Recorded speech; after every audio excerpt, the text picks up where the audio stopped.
now. You are not your past. You're you. You're you right now. You might have done some things you wish you hadn't done. Don't dwell on that. You learn from it, that's fine, but don't dwell on it. Just keep moving. Keep moving. Use it as fuel. Say, never again. I get what I did wrong, but don't think that you're that person that made those mistakes. You're the person who's learned. I think that endurance, enduring something, and building up that ability to endure things, that's also a very important mechanism that you could apply to everyday life. Like that, the mechanism of understanding how to endure. Because a lot of people are just running from discomfort. They're running from it. They're just avoiding it. It's so easy to. And like if you get distracted for a second, you're like, let me check my phone. You just start going through your phone and looking at bullshit, and you're just distracting yourself from the tiniest frustration of boredom.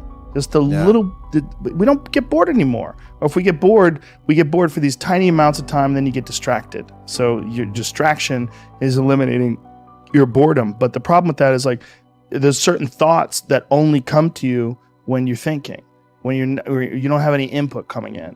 When we're constantly looking at our phones, the only input you're getting is input from other people. And sometimes that's good. Sometimes you get good stuff out of that. But it's like a diet of only fruit. Like, hey, motherfucker, you need some protein. Yeah. Like you need to get some other things in your diet.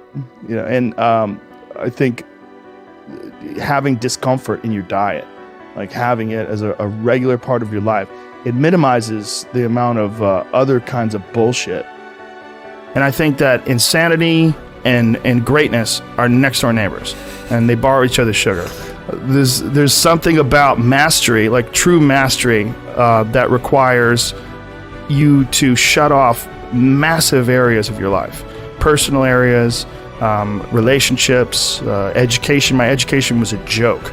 I mean, until I was 21 years old, until I started doing stand-up comedy, I didn't read books. I mean, I might have read a Stephen King book here and there to kill time while I was on the train on my way to training, but there was no desire to educate myself. If I was educating myself, it was maybe reading the Book of Five Rings to learn better strategy to be a better fighter.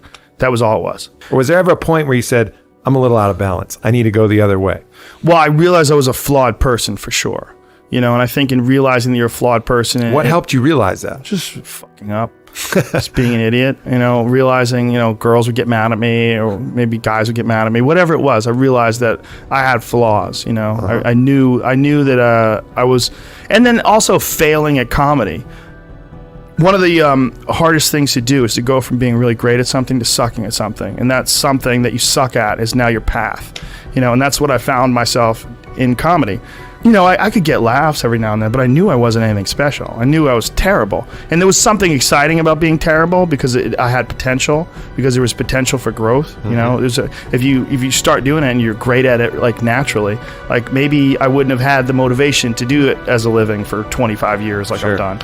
I don't know. But at that time, making that transition from martial arts competition to being a comedian, that's when I started going down the road of balance and started trying to balance myself as a person. And I started trying to almost educate myself to have more things to talk about on stage. And then along the way, my curiosity started to blossom.